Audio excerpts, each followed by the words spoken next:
Good evening, everyone. I'm Katie Moore. And I'm Sharice Gibson. Thanks for joining us. Now, just minutes after some members of the city council were meeting today about crime in our city, there was yet another shooting on I-10.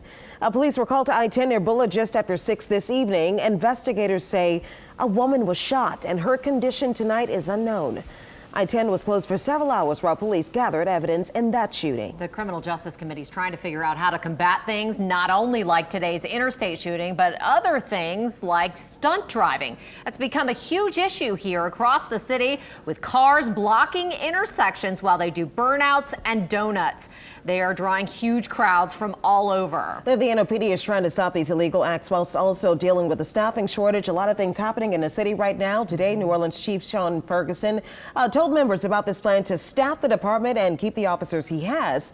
Mike McDaniel was there this evening. Another shooting on the interstate Wednesday evening that left one woman injured had New Orleans police officers tied up, looking for evidence and piecing together a crime scene at a time when manpower is already stretched thin.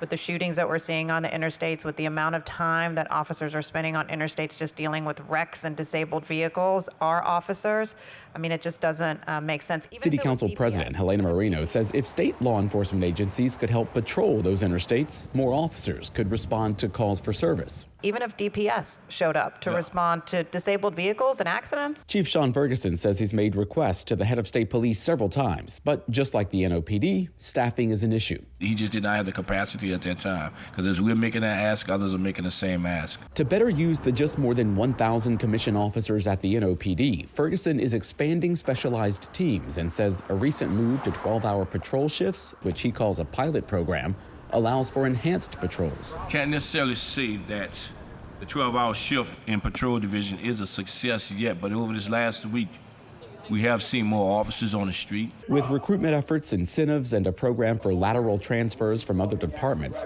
Ferguson hopes pushes for recruitment and retention will pay off and restore the sense of safety in New Orleans. Our visibility also can play a major difference in ensuring the safety of our community. And they see that we are out there actively engaged, that to them mean that we're doing our job and we care about their safety. Ferguson says violent crime in the city has decreased since the beginning of the year compared to this time last year.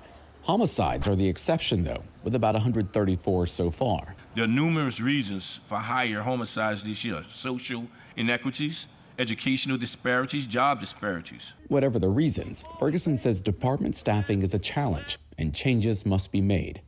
Mike McDaniel, Eyewitness News.